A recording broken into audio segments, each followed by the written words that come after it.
appreciate it or say any nice two words, அது எனக்கு ரொம்ப சந்தோஷம், ரொம்ப 2 நிம்மதியா. வார்த்தை போதுமா? இல்ல பேசிட்டோம், எப்பயாவது தான் பேசுது அந்த பிள்ளை.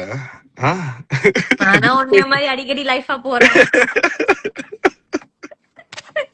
இதுல என்ன தெரியுது சாந்தினி, நான் வந்து ரசிகர்களோட கனெக்ட் பண்ண விரும்புறேன், நீ விரும்பல, அவ்வளவுதான். இல்ல விரும்பலாம் இல்ல, எனக்கு வேலை இருக்கு, என்ன பண்றது?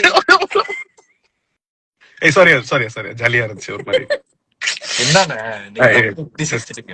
வேலை செய்வேன். இல்லம்மா, ஆமா இதையும் ஒரு வேலையா செஞ்சிட்டு இருக்காமா.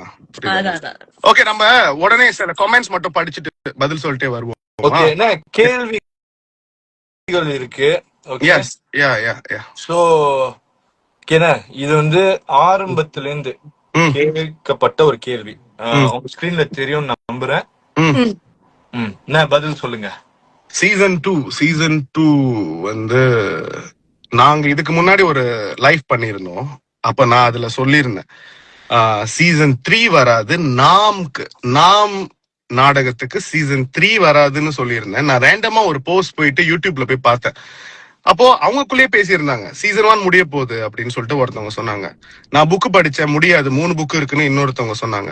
டைரக்டர் சொன்னாரு 3 புக்லாம் கிடையாது, ஒரு சீசனோட முடிஞ்சிச்சு அப்படின்னு சொல்லிட்டு. அட்லீஸ்ட் 2வது வரும் அப்படின்னு சொல்லிட்டு இன்னொருத்தவங்க சொல்ல, கடைசியா அவங்க வரும் போலன்னு சொல்லிட்டு முடிச்சிட்டாங்க. சோ இந்த மாதிரி அவங்களுக்குள்ளேயே நிறைய டிஸ்கஷன்ஸ் இருக்கா. அது வந்து ரொம்ப சுவாரஸ்யமா இருக்கு. ஒரு டீமா எங்களுக்கு படிக்கும் போது, அதை பார்க்கும் போது நான் என்ன சொல்றேன்னா, இன்னும் 3 எபிசோட்ஸ் தான் இருக்கு. முடிச்ச உடனே என்ன விஷயம் அப்படிங்கறத கூடிய சீக்கிரம் நாங்க அப்டேட் பண்ணிடுறோம், எல்லாருக்குமே அப்டேட் பண்ணிடுறோம். சரியா? Okay, super. என்ன உங்களுக்கு ஒரு கேள்விண்ணே, இப்போ எல்லாரும் சொல்லிக்கிட்டு இருக்காங்க, என்ன சொல்றாங்க? நான் புத்தகத்தை படிச்சுட்டேன், கதையை படிச்சுட்டேன், எப்படி முடியும்னு எனக்கு தெரியும், எப்படி இருக்கும்னு எனக்கு தெரியும், என்ன எக்ஸ்பெக்ட் பண்ணணும்னு எனக்கு தெரியும். அதுக்கு உங்க பதில் என்னன்னு? புக்கு படிச்ச எனக்கே வந்து எடுக்கிற வரைக்கும் இதுதான் எடுக்க போறேனாங்கிறது தெரியாது. So it's so much of அங்க போயிட்டு ஒரு கரெக்ட், நம்ம ஒரு புக்கை படிக்கலாம், பட் நீங்க வேற நான் வேற இல்லையா, எல்லாருமே வேற இல்லையா.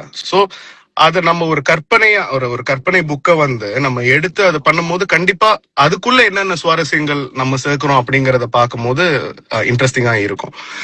அண்ட் புக்கு படிச்சவங்களுக்குமே இந்நேரம் தெரிஞ்சிருக்கும் எங்க வித்தியாசங்கள் இருக்கு, இந்த எந்தெந்த சீக்வன்சஸ் மாறி இருக்கு,